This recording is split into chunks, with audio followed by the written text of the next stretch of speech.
जय राधा माधव कुंज विहारी जय राधा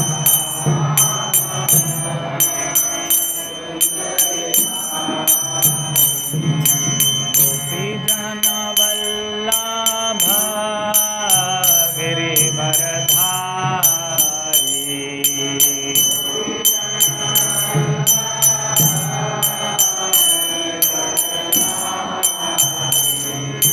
गोपी जन वल्लभ गिरिवरधारी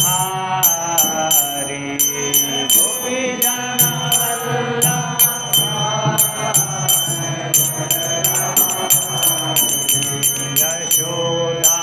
यशोदानंदन व्रज जनरंजन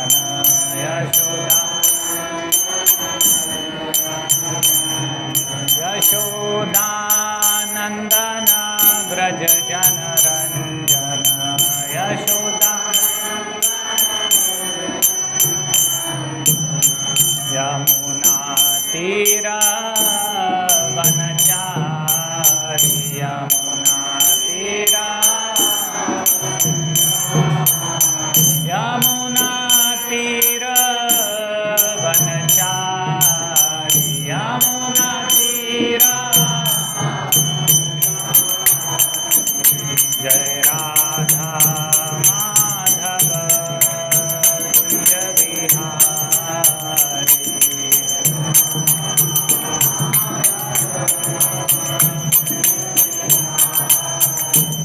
जय राधा माधव कुंज विहारी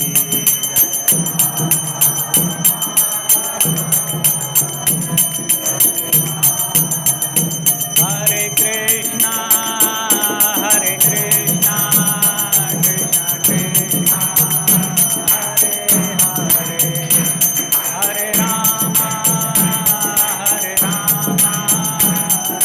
राम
जय ओम विष्णुपाद परमहंस परिव्राजकाचार्य स्तोत्र सत्य श्री श्रीमद्भय चरणारविंद भक्ति वेदांत स्वामी शिला प्रभुपाद की जय। जय ओम विष्णुपाद परमहंस परिव्राजकाचार्य स्तोत्र सत्य श्री श्रीमद् भक्ति सिद्धांत सरस्वती गोस्वामी शिला प्रभुपाद ठाकुर की जय। अनंत कोटि वैष्णव वृंद की जय। समवेत गौर भक्त वृंद की जय। निताई गौर प्रेमानंदे हरि हरि बोल। ओम नमो भगवते वासुदेवाय। ओम नमो भगवते वासुदेवाय।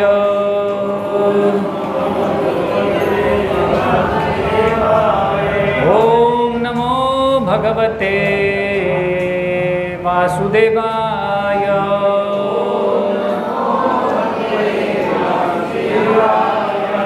श्रीमद् भगवद गीता यथारूप अध्याय 9 श्लोक संख्या 33।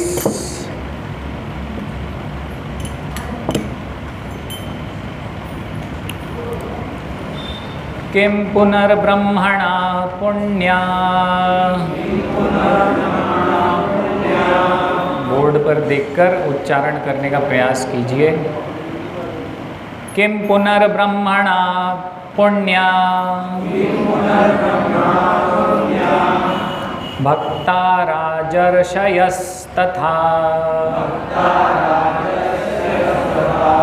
अनित्यं सुखं लोकम् इमम् अनित्यं सुखं लोकम् इमं प्राप्य भजस्व माम्। किं पुनर्ब्रह्मणा पुण्या भक्ता राजर्षयस्तथा अनित्यं सुखं लोकम् इमं प्राप्य भजस्व माम्। किं पुनर्ब्रह्मणा पुण्या भक्ता राजर्षयस्तथा अनित्यं सुखं लोकम् इमं प्राप्य भजस्व माम्।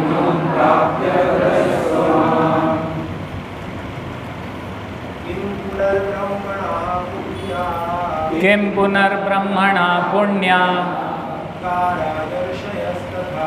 भक्ता राजर्षयस्तथा अनित्यं असुखं लोकम् इमं प्राप्य भजस्व माम्। किं पुनर्ब्रह्मणा पुण्या भक्ता राजर्षयस्तथा अनित्यं असुखं लोकम् इमं प्राप्य भजस्व माम्। किं पुनर्ब्रह्मणा पुण्या भक्त्या राजर्षयस्तथा अनित्यं सुखं लोकम् इमं प्राप्य भजस्व माम्।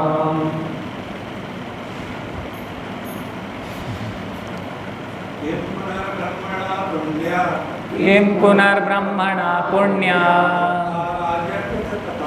भक्त्या राजर्षयस्तथा अनित्यं सुखं लोकम् इमं प्राप्य भजस्व माम्। किं पुनर्ब्रह्मणा पुण्या किं पुनर्ब्रह्मणा पुण्या भक्ता राजर्षयस्तथा अनित्यं सुखं लोकम्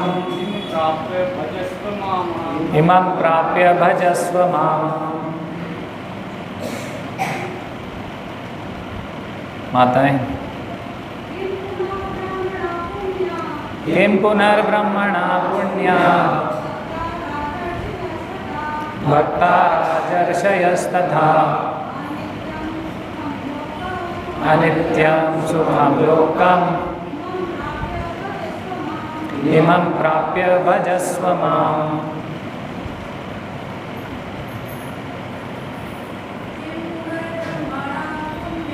किं पुनर्ब्रह्मणा पुण्या भक्ता राजर्षयस्तथा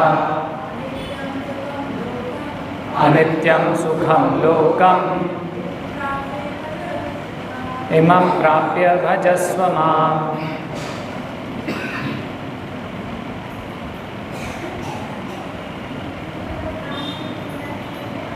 किं पुनर्ब्रह्मणा पुण्या भक्ता राजर्षयस्तथा अनित्यं सुखं लोकम् इमं प्राप्य भजस्व माम्। किं पुनर्ब्रह्मणा पुण्या भक्ता राजर्षयस्तथा अनित्यं सुखं लोकम् इमं प्राप्य भजस्व माम्।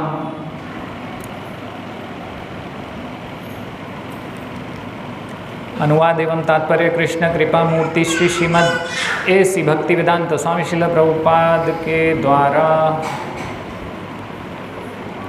अनुवाद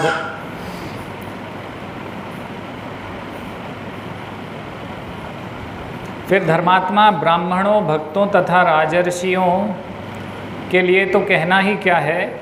अतः इस क्षणिक दुखमय संसार में आ जाने पर मेरी प्रेमा भक्ति में अपने आप को लगाओ। तात्पर्य, इस संसार में कई श्रेणियों के लोग हैं, किंतु तो भी यह संसार किसी के लिए सुखमय स्थान नहीं है। यहाँ स्पष्ट कहा गया है, अनित्यम असुखम लोकम। यह जगत अनित्य तथा दुखमय है और किसी भी भले मनुष्य के रहने लायक नहीं है। भगवान इस संसार को क्षणिक तथा दुखमय घोषित कर रहे हैं। कुछ दार्शनिक, विशेष रूप से मायावादी, कहते हैं कि यह संसार मिथ्या है, किंतु भगवद गीता से हम यह जान सकते हैं कि यह संसार मिथ्या नहीं है, यह अनित्य है। अनित्य तथा मिथ्या में अंतर है। यह संसार अनित्य है, किंतु एक दूसरा भी संसार है जो नित्य है। यह संसार दुखमय है, किंतु दूसरा संसार नित्य तथा आनंदमय है। अर्जुन का ऋषितुल्य राजकुल, अर्जुन का जन्म ऋषितुल्य राजकुल में हुआ था। अतः भगवान उससे भी कहते हैं, मेरी सेवा करो और शीघ्र ही मेरे धाम को प्राप्त करो। किसी को भी इस अनित्य संसार में नहीं रहना चाहिए, क्योंकि यह दुखमय है। प्रत्येक व्यक्ति को भगवान के हृदय से लगना चाहिए, जिससे वह सदैव सुखी रह सके।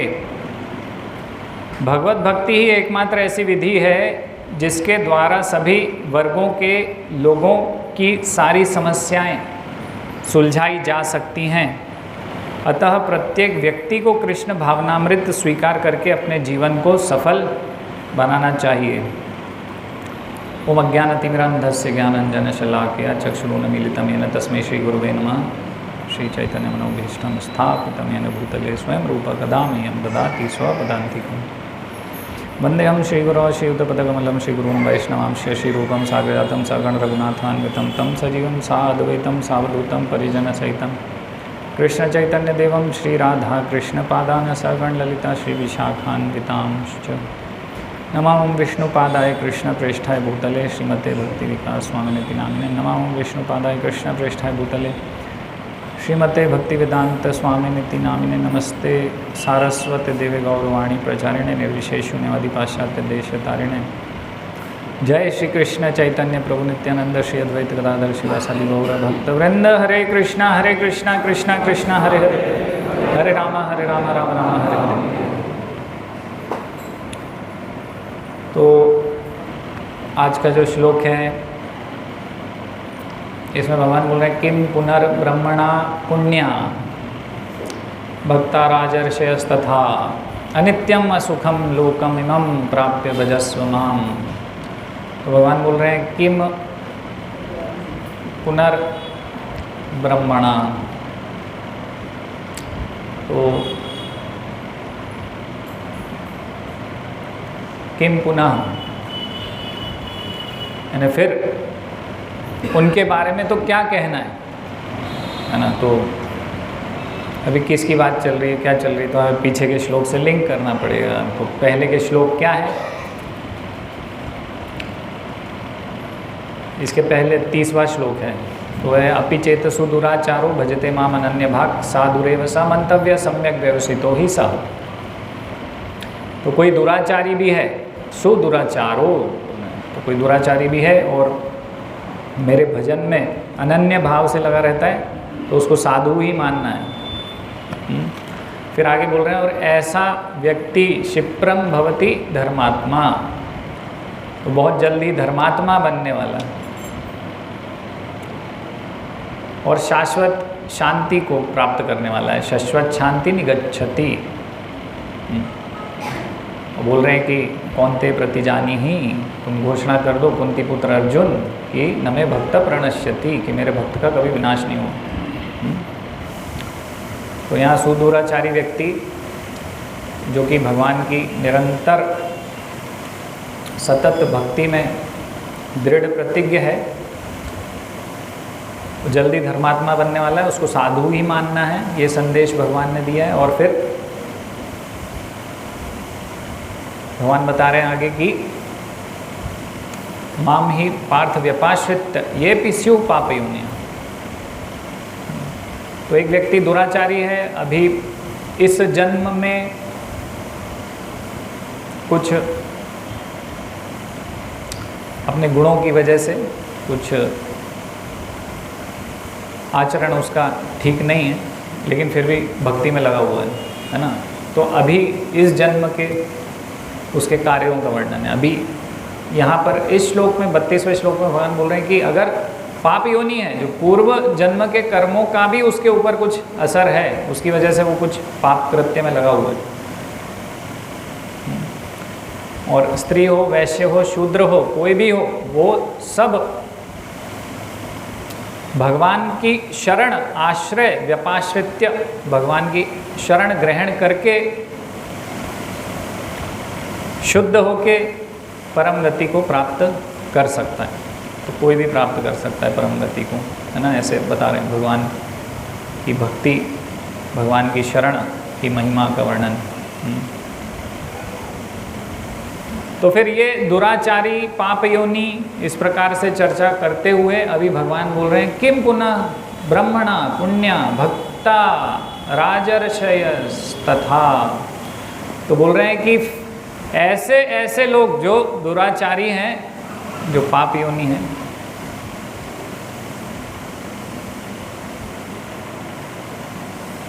वो भी शुद्ध होकर परम गति को प्राप्त कर लेते हैं।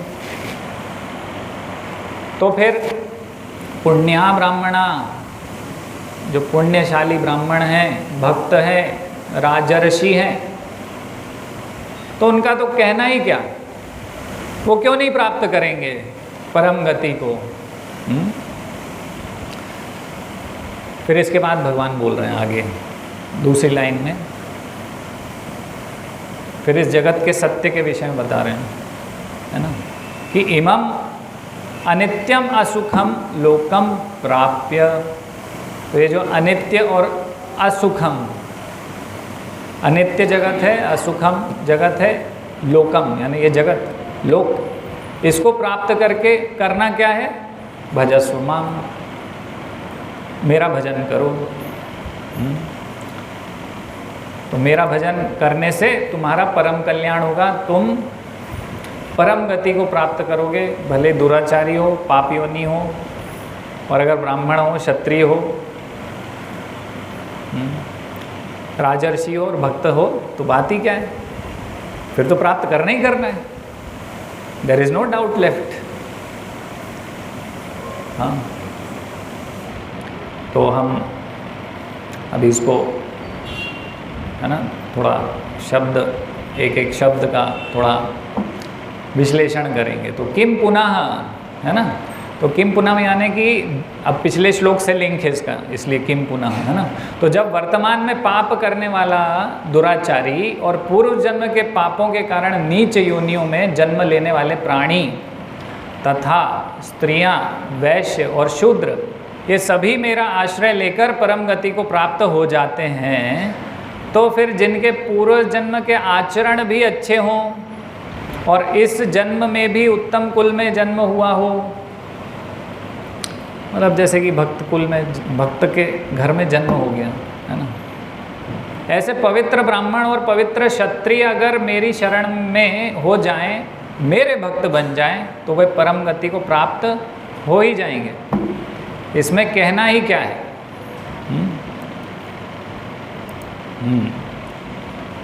पुनः किम पुनः, है ना, फिर पुण्या ब्राह्मणा, है ना, किम पुनर्ब्रह्मणा आ रहा है, तो पुण्या ब्राह्मणा, है ना, पुण्या ब्राह्मणा यानी कि पुण्य यानी पवित्र आचरण करने वाला ब्राह्मण, है ना।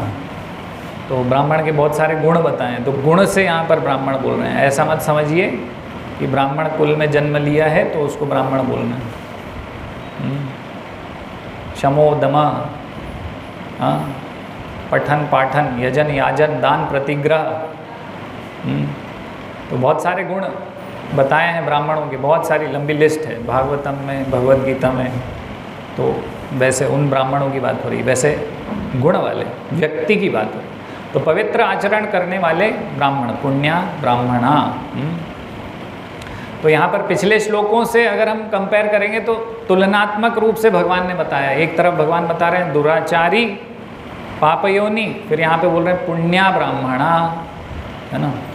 तो दुराचारी है तो यहाँ पर भगवान बोल रहे हैं कि पुण्या, पापयोनिया है तो ब्राह्मण, है ना। इस प्रकार से तुलना कर रहे हैं भगवान यहाँ पर पिछले श्लोक के, है ना। तुलना हो रही है ना कि भाई ऐसे लोगों का भी हो गया कल्याण तो परम कल्याण इनका भी होगा, इसलिए, है ना। राजर्षय, तो राजर्षय यानी राजा और ऋषि, है ना। तो ऋषि तुल्य राजा हुआ करते थे पहले, धर्म जानते थे, शास्त्र जानते थे, हाँ, तो शास्त्र के अनुरूप शासन किया करते थे, है ना, धर्म का आचरण करते थे, उनको बोलते थे राजर्षि, है ना। जैसे जनक महाराज हैं, इस प्रकार से महान महान राजा जो ऋषि तुल्य थे, हाँ। तो जैसे भगवान और बोल रहे हैं ना, इधर इमम राजर्षियो विदु, भगवद गीता में बोलते हैं, है ना। एक और जगह राजर्षि शब्द आता है। तो एक तरफ भगवान दुराचारी बता रहे हैं, दूसरी तरफ ऋषि बता रहे हैं, और पापयोनि है और राजा, पापयोनि का विपरीत राजा। तो ये तुलना कर रहे हैं यहाँ पर कि जो पुण्य ब्राह्मण और राजा नाम ऋषि, राजाओं में ऋषि है ना। तो यहाँ तुलनात्मक रूप से प्रस्तुत कर रहे हैं भगवान इस श्लोक में, पिछले श्लोक से। तो दुराचारी और पाप योनि भी परम गति को प्राप्त कर सकते हैं, तो फिर पुण्य ब्राह्मण और राजर्षि के बारे में कहना ही क्या है। फिर भक्ता, है ना, तो जो भक्ति कर रहे हैं,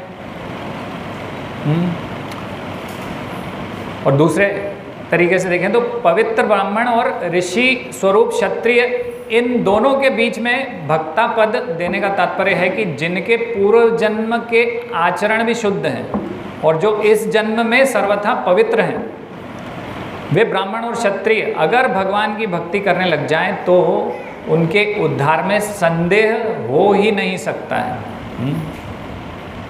तो ये जो कंपैरिजन है, किम पुनः, जो कंपैरिजन कर रहे हैं ना यहाँ पर भगवान, जो कंपैरिजन कर रहे हैं, जो तुलना कर रहे हैं, दुराचारी, पापयोनि, और फिर बोल रहे हैं कि यहाँ पर ब्राह्मण, पुण्यशाली व्यक्ति, भक्त, राजर्षि, है ना।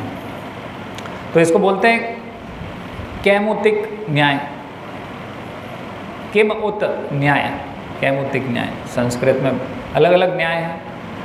जैसे एक बहुत सरल सा उदाहरण है प्रभुपाद देते हैं, शाखा चंद्र न्याय। शाखा चंद्र न्याय यानी कि छोटा बच्चा है, बालक है, उसको पता नहीं है चंद्रमा क्या है, कैसे बताएंगे उसको, कैसे समझाओगे? हाँ, कोई छोटा सा बच्चा है तो समझेगा नहीं कि चंद्रमा क्या है। आसमान में दिखाएंगे वो देखो वो, तो वो कहेगा क्या, तो वो सोचेगा कहीं तारा तो नहीं है चंद्रमा। तो उसको कैसे समझाना होगा? तो शाखा चंद्र न्याय। वृक्ष की 2 डाली हैं, है ना, 1 2, फिर बोलेंगे ये देखो ये डाली दिख रही है, हाँ, बोलेंगे फिर ये डाली दिख रही है, हाँ, उसके बीच में गोल गोल लाइट दिख रहा है, वो चंद्रमा है।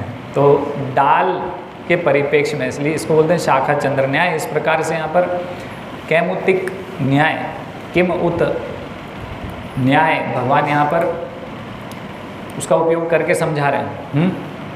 तो इसका उदाहरण जैसे कि कोई व्यक्ति अगर 100 किलो वजन उठा लेता है तो हम बोलेंगे कि तो फिर 10 किलो उठाने में क्या है, तो उठा ही लेगा, है ना। इसी प्रकार से, है ना, किसी घर का बलशाली बालक है तो वो कोई पत्थर उठा लेगा तो हम बोलेंगे उसके घर के बड़ों का तो कहना ही क्या है, फिर वो तो आराम से उठा लेंगे, वो तो एक छोटा बच्चा था। नहीं, जैसे रावण के यहाँ अंगद गए और पैर जमा दिया, बोले वो रावण तो उसका पैर ही नहीं उठा पाया, तो राम भगवान की तो बात ही क्या है। तो इस प्रकार से कैमुतिक न्याय यानी किमुत न्याय यहाँ पर इस प्रकार से प्रस्तुत कर रहे हैं भगवान, कंपेयर कर रहे हैं कि अगर दुराचारी पापियों का भी उद्धार हो सकता है भगवान की भक्ति करने से, तो फिर पुण्यशाली ब्राह्मण भक्त और राजर्षि की बात ही क्या है, इनका तो कल्याण 100% होगा ही होगा। ये जो किमुत न्याय है ये सीधा सीधा श्रीमद् भागवतम में एक जगह उपयोग हुआ है।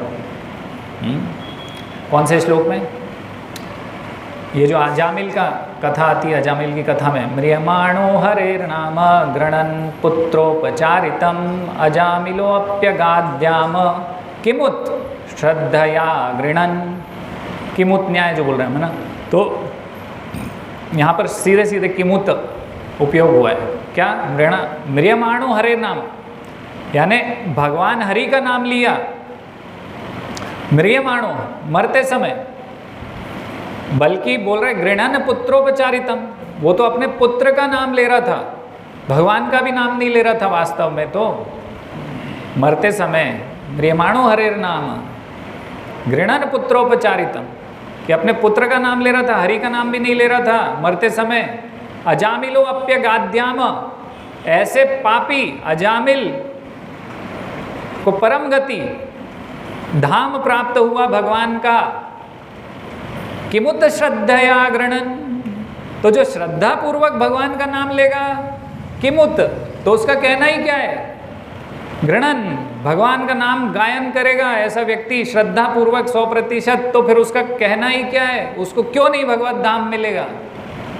तो एक किमुत न्याय है, कैमुतिक न्याय। इस प्रकार से यहाँ पर भगवान इस श्लोक में उपयोग करके समझा रहे हैं। फिर आगे बता रहे हैं, फिर अब भगवान हमारे जीवन का परम लक्ष्य निर्धारित कर दे रहे हैं, क्या करना है वो निर्धारित कर दे रहे हैं अगली लाइन में, है ना।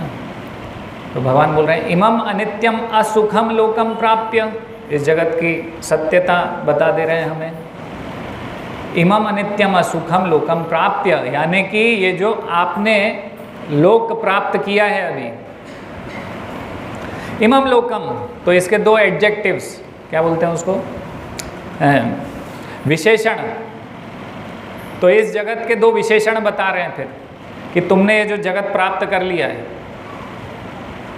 ये कैसा है, अनित्यम असुखम।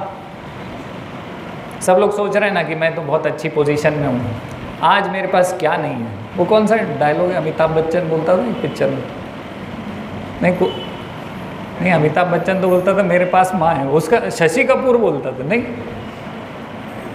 तो मेरे पास बंगला है, मेरे पास गाड़ी है, मेरे पास ये है, मेरे पास वो है। तुम्हारे पास क्या है? तो कहता मेरे पास माँ है। तो वास्तव में हम वो शशि कपूर हैं। हम यही गिनती करते रहते हैं, मेरे पास बंगला है, मेरे पास पैसा है, मेरे पास चल रहा है मेरा बिजनेस, अभी तो धांसू चलता है, बहुत पैसा कमाता हूँ मैं, दिन में 50,000 1 लाख रुपए तो ऐसे ही पीट देता हूँ। अरे नौकरी अपनी सरकारी है, पक्की है, कहाँ जा रही है नौकरी? कहीं नहीं जाएगी। लाख रुपए तो अपने अकाउंट में गिरते हैं 1 तारीख को। मज़े में मज़ा आ रहा है बहुत लाइफ में, आई एम एन्जॉइंग। अरे अपने पिताजी के पास बहुत पैसा है, क्या नहीं है हमारे पास? घर है, परिवार है, सब हंसते खेलते हैं, देखो हाँ हाँ ही हू हू होता रहता है घर में 24 घंटे।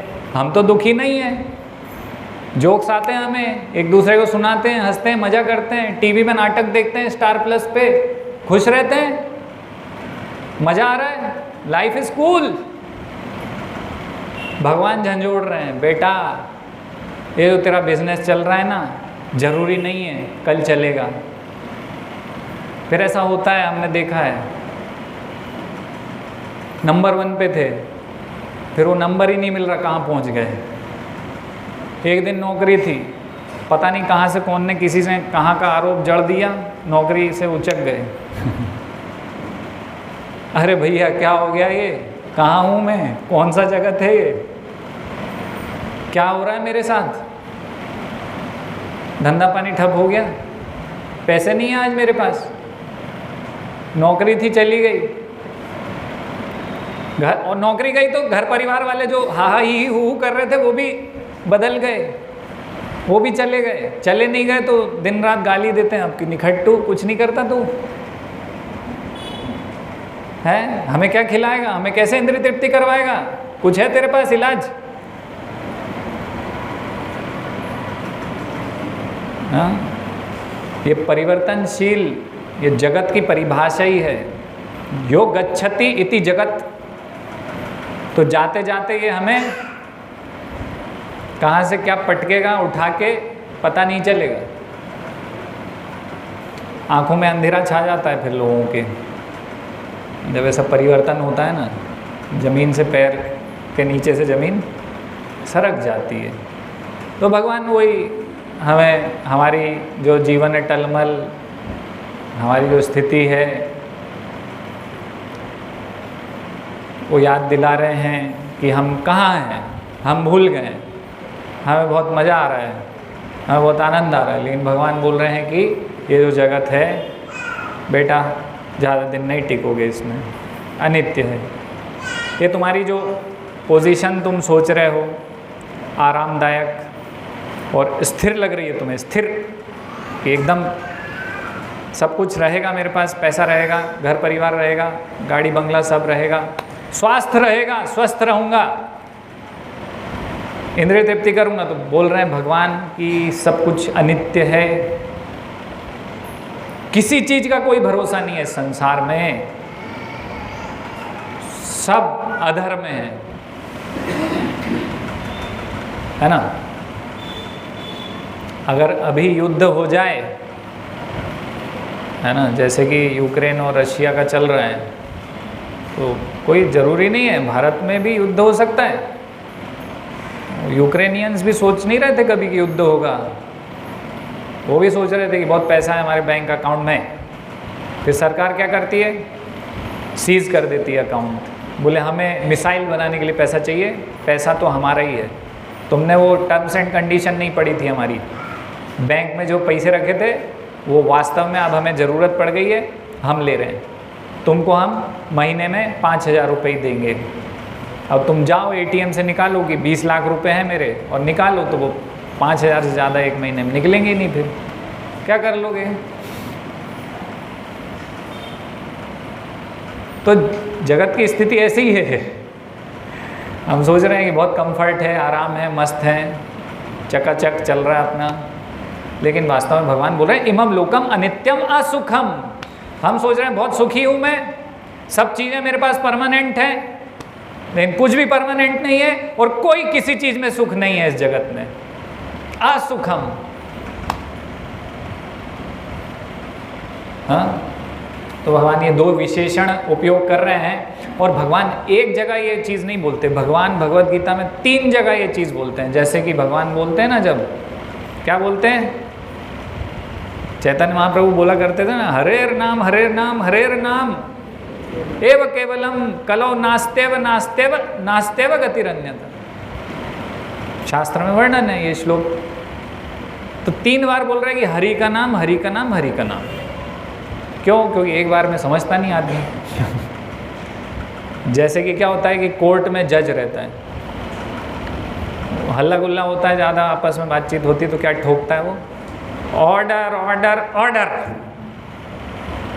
तो तुम सुन नहीं रहे हो तो 3 बार मैंने ऑर्डर बोला है, एक बार में सुनोगे। जिस बात पे बहुत वजन देना होता है, जिस बात की बहुत महत्वपूर्णता होती है, उसको बार बार बोला जाता है। जैसे माँ है ना, आप सबकी माँ ऐसा करती होंगी, मेरी माँ भी ऐसा करती थी कि प्रसाद रखा सामने और मैं अपने कुछ सेवा में या कुछ में भी लगाऊं, तो वो जब तक मैं खा नहीं लूँगा, जब तक बोले बेटा खा लो, 1 मिनट बाद फिर आई, बेटा रखा है खा लो, बेटा निकाल दिया खा लो, बेटा खा लो। बेटा के दिमाग में जो था वो चला गया बाहर, अब बेटा खा लो ही चल रहा है दिमाग में। वो बेटा अपने आप हिप्नोटाइज हो गया, चला गया, खा लिया। तो मतलब ये एक उदाहरण है कि इस प्रकार से बार बार कब बोली जा रही बात, उसका वजन है, उसकी आवश्यकता है, वो बहुत महत्वपूर्ण बात है, उसको समझना है तुम्हें। तो इसलिए भगवान 3 श्लोक में ये सेम चीज़ बोल रहे हैं। यहाँ पर अनित्यम सुखम बोल रहे हैं, है ना। और अन्यत्र श्लोक में 8:15 में भगवान क्या बोल रहे हैं, सेम चीज़ बोल रहे हैं। कौन कौन से श्लोक हैं बताइए आप लोग, इस जगत की सच्चाई बता रहे हैं। और कौन सा श्लोक है बहुत फेमस है? टाइम पे श्लोक याद नहीं आता, कहाँ चला जाता पता नहीं। दुखालयम अशाश्वतम 1 करोड़ बार सुन लिया होगा कम से कम। क्या बोल रहे हैं भगवान, मामुपेत्य पुनर्जन्म दुखालयम अशाश्वतम नापनुवंती महात्मा न संसिद्धिम परमाम गता। भगवान एक बार फिर उस श्लोक में बोल रहे हैं, इसके पहले आ चुका है श्लोक। क्या बोल रहे हैं भगवान, ये जगत कैसा है, दुखालय है, अशाश्वतम है। समझ रहे हैं? तो वही है यहाँ पर, इमम अनित्यम असुखम लोकम प्राप्य बोल रहे हैं ना। तो यहाँ बोल रहे हैं अनित्यम यानी अशाश्वतम, भगवान बोल रहे हैं शाश्वत नहीं है ये जगत। असुखम यानी दुखालय है। जैसे बोलते हैं ना भोजनालय, भोजनालय यानी मसाला डोसा, पेपर डोसा, इडली सांभर, तवा रोटी, और कौन कौन सी रोटी, नान वान, पनीर की सब्जी, मटर की सब्जी, आलू मटर, जो भी चाहिए सब मिलेगा। मतलब खाने की सारी चीज़ें। भोजनालय यानी भोजन ही भोजन अवेलेबल है उधर। आप बोलो तो सही मेनू में से आपको क्या चाहिए। ऐसे ही नाना प्रकार के दुख हैं, दुखालय।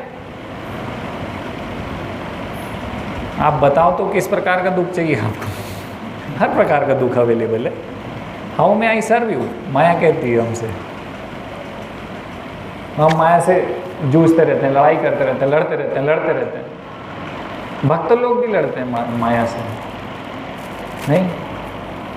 कभी कभी ऐसा होता है कि सालों से मंगल आरती आ रहे थे भक्त, फिर अचानक से माया के पास में बंद गए, फिर नहीं आ पा रहे। और 1 महीना हो गया, 2 महीना हो गया, रेगुलर ही नहीं हो पा रहे।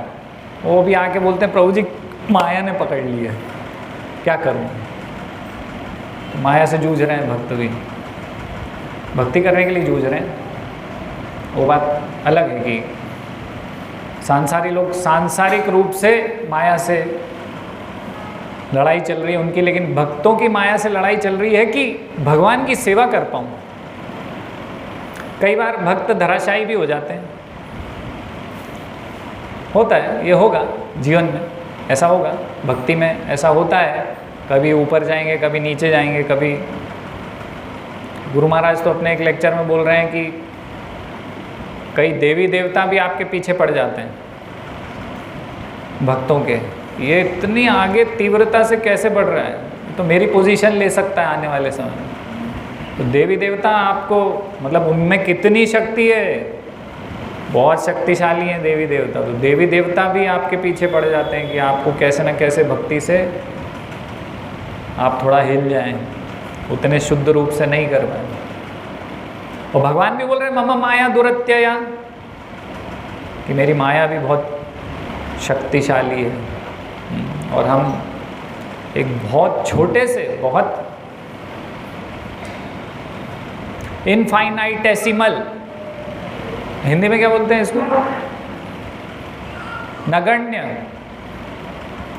अंश हैं भगवान के। तो कभी कभी माया के वशीभूत होकर भक्त भी डाउन हो जाते हैं, तो कोई आश्चर्य वाली बात नहीं है, फिर से ऊपर आ जाएंगे। नहीं, जैसे कि वो नहीं होता है वो रिंग में, नहीं वो बॉक्सर लड़ते हैं, तो कभी हमने मारा, कभी उसने मारा, कभी उसने 2-3 जड़ दिए तो चक्कर आ गए, गिर पड़े, फिर से बोलता है वो, फिर 1 2 3 काउंट करता है ना वो रेफरी, फिर बोलता है लड़ोगे लड़ोगे, बोला हाँ हाँ हाँ लड़ूंगा लड़ूंगा, फिर खड़ा हो जाता है, फिर पिटता है, फिर गिरता है, फिर खड़ा हो जाता है। नहीं, तो हमेशा इस प्रकार से तैयार रहना चाहिए कि वापस खड़ा होऊंगा मैं। कैसे? माया ने गिराया है अभी, ये क्षणिक है, इससे हार नहीं मानूंगा मैं, ये हार भी क्षणिक है माया की, फिर से मैं वापस से रिंग में आऊँगा, फिर से लड़ूंगा। तो ये माया से हार नहीं मानना है, उस बॉक्सर की तरह रहना है कि जो तत्पर है बिल्कुल, गिरने के बाद फिर खड़ा हो जाता है, फिर गिरता है, फिर खड़ा हो जाता है। तो जितनी बार माया गिराएगी उतनी बार खड़े हो।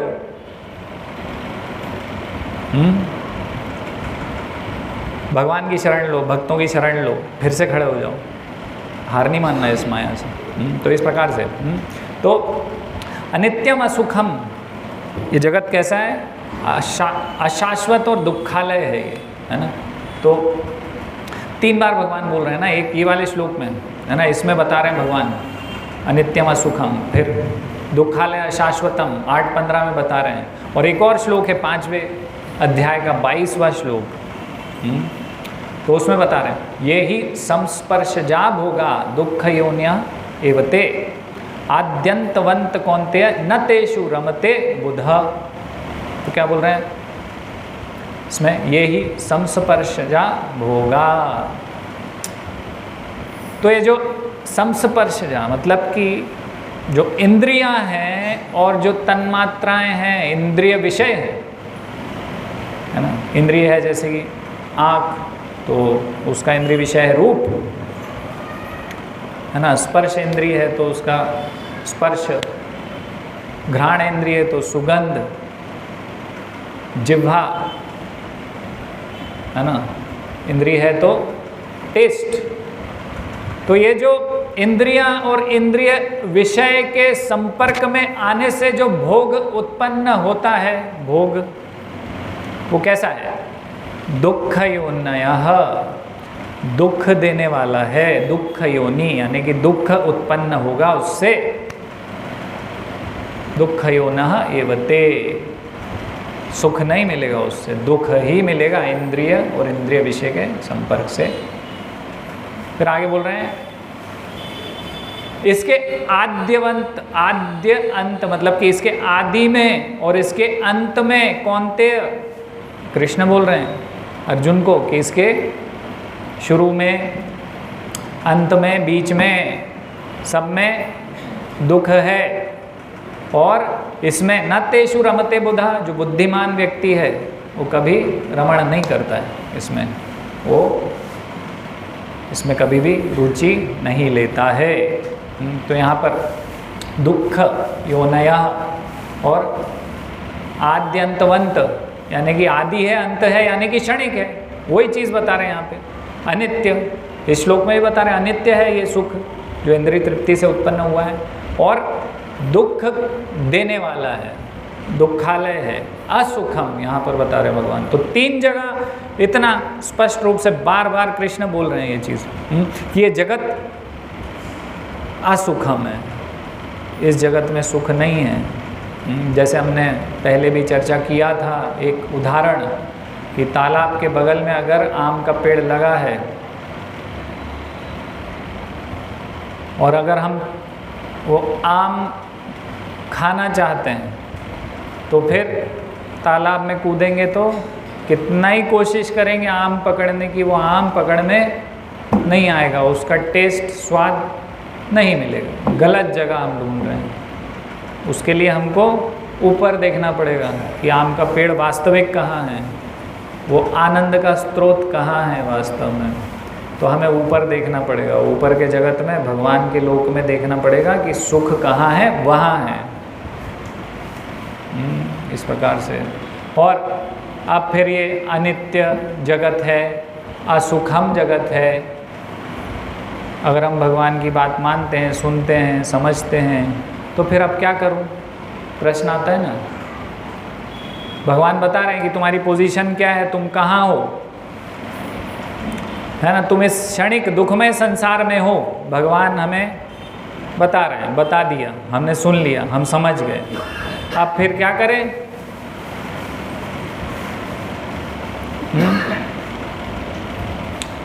तो संसार कर लिया है, अब करना क्या है? अब घर परिवार, भाई शरीर ले लिया तो घर परिवार भी आ गया, उसमें बंगला गाड़ी भी आ गई। अब चलो ठीक है, ये सब चीज़ों से दुख मिलेगा, घर परिवार से, बंगला गाड़ी से, पैसे से दुख ही मिलेगा, सुख नहीं मिलेगा। चलो मैंने मान लिया, समझ गया मैं, इसमें कुछ सुख नहीं है, असुख है।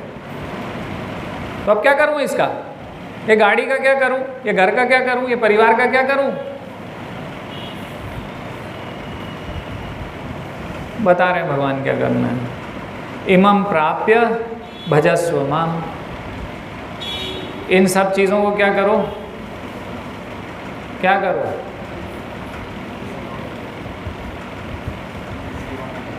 भगवान की सेवा में लगा दो। इमं प्राप्य, ये प्राप्त कर लिया है तो ठीक है, हाँ, गलत डिसीजन हो गया, अभी हो गया, ओके, नो प्रॉब्लम, सब कुछ लगा दो भगवान की सेवा में, ये भगवान बोल रहे हैं। अब पता नहीं कितने लोग तैयार होंगे इसके लिए, लेकिन भगवान का संदेश यही है, इमं प्राप्य भजस्व माम। ये सब प्राप्त करके तू मेरा भजन कर।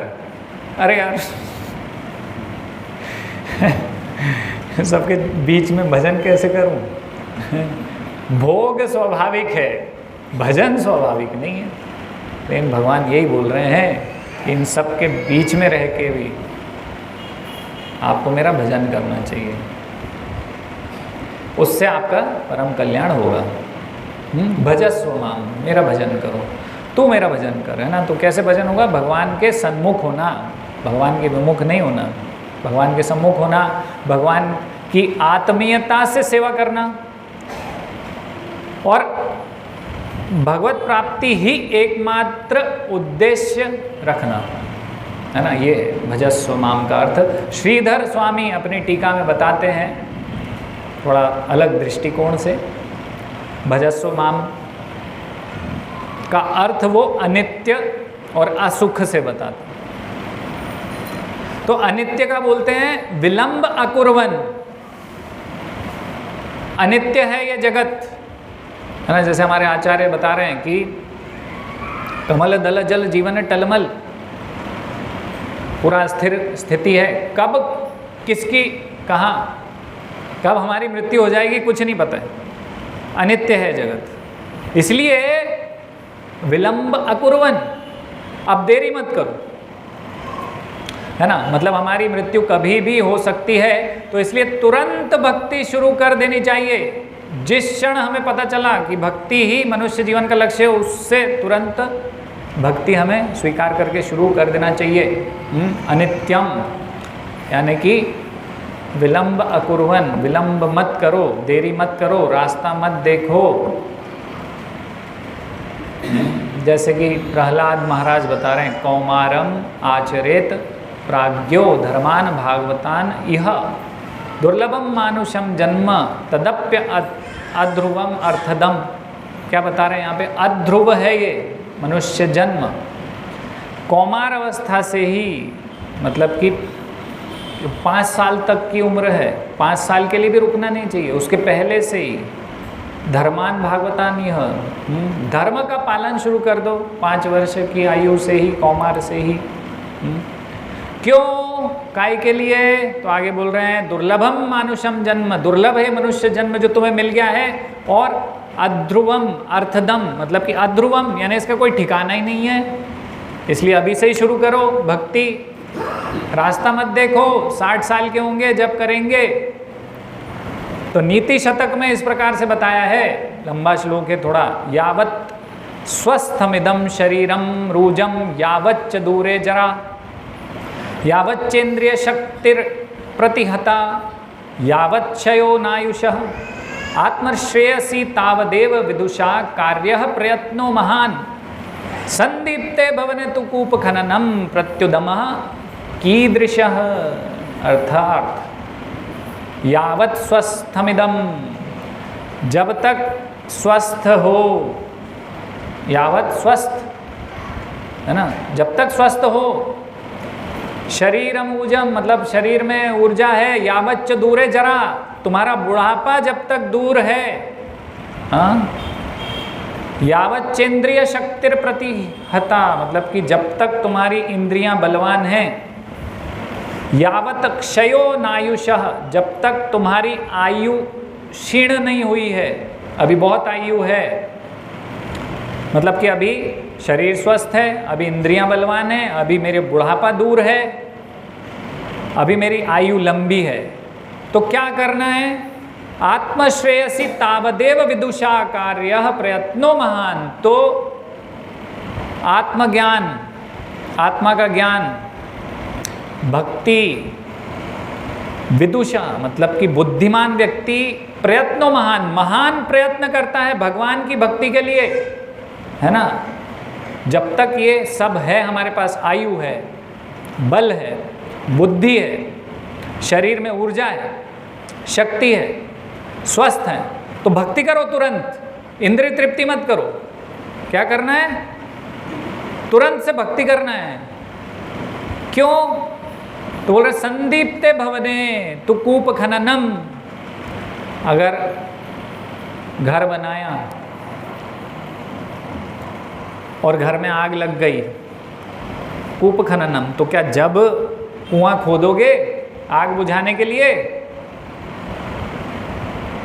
बुद्धिमान व्यक्ति तो ऐसा नहीं करेगा। बुद्धिमान व्यक्ति तो जब घर बनाएगा जब ही कुआं खोदेगा कि भैया कभी फ्यूचर में आग लग भी गई तो बुझा दूंगा, पानी रहेगा कुएं में। तो इसीलिए 60 साल की उम्र तक का रास्ता मत देखो, ये मूर्खता है। लोग सोचते हैं ऐसा, क्या सोचते हैं? अभी तो मैं जवान हूँ, भक्ति तो बुढ़ापे में करते हैं, अभी बाद में देखेंगे, 60 साल का तो हो जाऊं। एक बार प्रचार कर रहे थे तो एक 60 साल की होंगी शायद, वो माता जी निकली बाहर, हमें बोला ले लो ये कृष्णा बुक, माताओं को कृष्णा बुक दिखा दो, माता जी कृष्णा बुक ले लो। अरे जब बुढ़ापा आएगा जब की बात है। अब वो उनको देख के तो लग ही रहा था कि ये तो बुढ़ापा भी क्रॉस कर चुकी हैं, लेकिन नहीं, वो अपने आप को 25 साल की समझ रही होंगी शायद। तो यहाँ शास्त्र इस प्रकार से वर्णन कर रहे हैं कि भाई प्यास लगेगी जब कुआं खोदेंगे कि पहले से ही कुआं खोद के रखेंगे? प्यास तो लगने ही वाली है, और मृत्यु तो आने ही वाली है।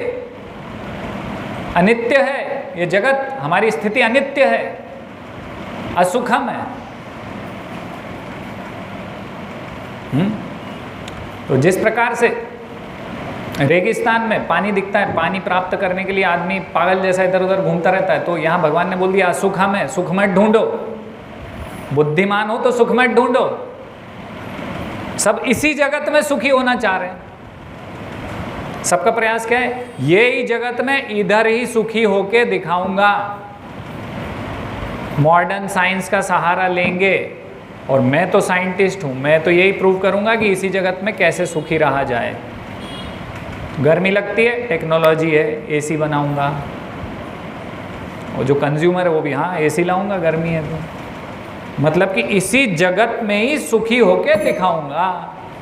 लेकिन भगवान बोल रहे कि तुम सुखी इस जगत में होगे ही नहीं, ढूंढो ही मत सुख। अनित्यम का अर्थ यहाँ बता रहे हैं, विलंब मत करो। फिर आगे भजस्व माम में ये बता रहे हैं श्रीधर स्वामी, असुखम का अर्थ है सुखार्थ उद्यमम हित्वा। इस जगत में भजस्व माम यानी भजन करना, यानी पहली बात तो कि अविलंब, बिल्कुल देरी किए बिना भक्ति शुरू कर दो अच्छे से। और फिर भजस्व माम का अर्थ है कि सुखार्थ उद्यमम हित्वा, मतलब कि सुखी रहने के प्रयास को छोड़ दो इस जगत में। ये जो हम प्रयत्न कर रहे हैं, जितना भी हमने प्रयत्न किया है आज तक जीवन में, जो कष्ट उठाते हैं हम, वो किस लिए उठाते हैं कि मैं इस जगत में सुखी रह के दिखाऊंगा। लेकिन श्रीधर स्वामी बोल रहे हैं कि भजन का अर्थ है, भगवान की भक्ति का अर्थ है सुखी नहीं हो सकता हूँ, इसको स्वीकार कर लूँ। इस जगत में मैं सुखी नहीं हो सकता हूँ, इसको स्वीकार करना। और ऐसे उद्यम को हित्वा यानी छोड़ना, ऐसे जो मेरे प्रयास हैं उनको छोड़ना कि इस जगत में मैं सुखी होऊंगा, उसको बोल रहे हैं कि ये भजस्व माम है। उसको बोलते हैं भगवान का भजन। इस जगत में सुखी नहीं हो पाऊंगा, इसको स्वीकार कर लेना, और उसके लिए जो उद्यम है, प्रयास है, उसको छोड़ना। ये श्रीधर स्वामी बता रहे हैं यहाँ पर, असुखम, इसको त्यागना है। तो वो वास्तव में भक्ति कर रहा है। तो हमें ऐसा नहीं है कि आज ही मैं जाऊं और रिज़ाइन टाइप कर लूं और दे दूं, है ना। आज ही अपनी दुकान शटर लगा के ताला लगा दूं। अति प्रयास नहीं करना है। हमारे जन्म से ही निर्धारित हो जाता है कि हमें कितना भौतिक सुख मिलने वाला है। पूर्व जन्मों के कर्मों के अनुपात में हमें अभी ये इस समय किसी परिवार में हमने जन्म लिया है, तो उससे निर्धारित हो गया है कि हमें कितना भौतिक सुख मिलेगा पुराने कर्मों के अनुसार, ये निश्चित है। अब हम सोचे कि नहीं, मैं तो गरीब घर में पैदा हुआ हूँ और अंबानी भी तो पहले गरीब था, अब मैं भी अंबानी बन के दिखाऊंगा। ये इसको वर्जित करना है, इसको छोड़ना है, ये अति प्रयास को छोड़ना है। थोड़ा बहुत जितना जो हो उसमें संतुष्ट रहना है, इसका ये अर्थ है। दुकान में ताला लगाना, नौकरी से रिज़ाइन करने का अर्थ नहीं है ना। इसको ठीक ठीक समझना होगा। हाँ, तो सुखार्थ उद्यमम हित्वा यानी सुखी होने का प्रयास, इस जगत में जो उद्यम है, प्रयत्नशीलता है अत्यधिक, उसको हित्वा छोड़ना है। हाँ, ये अर्थ है। तो फिर किसके लिए प्रयास करना है? ये जगत कैसा है? नित्यम असुखम है। तो नारद मुनि बता रहे ना, तस्यैव हेतो प्रयतेत कोविदो न लभ्यते यद भ्रमताम उपर्यधः तल्लभ्यते दुख वदन्यतः सुखम कालेन सर्वत्र गभीररमहसा। तो बता रहे हैं तस्यैव हेतो प्रयतेत कोविदो, कोविदो यानी बुद्धिमान व्यक्ति किसके लिए प्रयास करता है? किस हेतु के लिए? न लभ्यते यद भ्रमताम उपर्यधः, तो अनेक अनेक लोकों में, कभी ब्रह्मा जी के कहीं स्वर्ग में, देवी देवता के लोक में, कभी नीचे पाताल लोकों में, ऊपर नीचे घूमने पर जो चीज़ मुझे नहीं मिली, नित्य सुख, नित्य धाम, उसके लिए कोविद यानी कि बुद्धिमान व्यक्ति प्रयास करता है।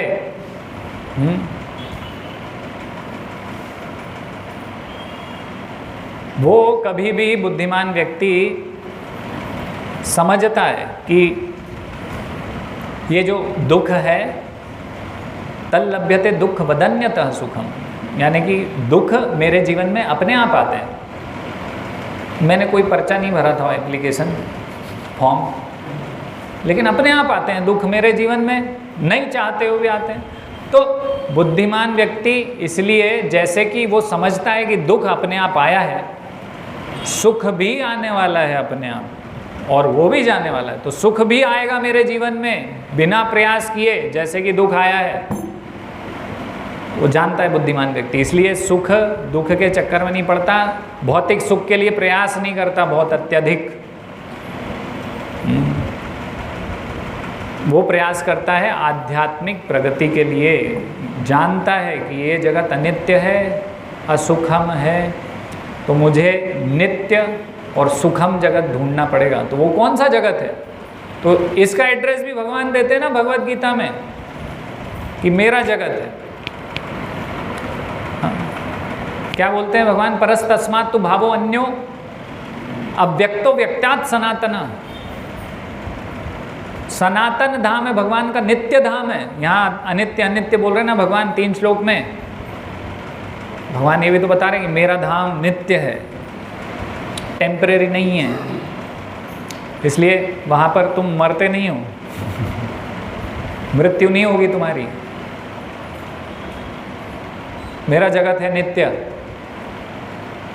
हाँ, भगवान बताते हैं यद गत्वा न निवर्तन्ते तद धाम परमं मम, परम धाम है मेरा, है ना। वहाँ पर दुख नहीं है, वहाँ पर केवल आनंद ही आनंद है ना। तो इसके लिए बुद्धिमान व्यक्ति प्रयास करता है।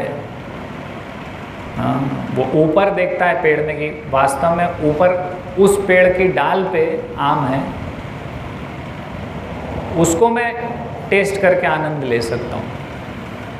नीचे तालाब के आम को ना मैं खा पाऊँगा ना टेस्ट ले पाऊँगा, केवल प्रयत्न करते करते जन्म मृत्यु के चक्र में ही फंसा रह जाऊँगा, है ना। तो भगवत धाम जाने का प्रयत्न करता है, भक्ति करने का प्रयत्न करता है बुद्धिमान व्यक्ति। हरे कृष्णा। किसी का कोई प्रश्न है?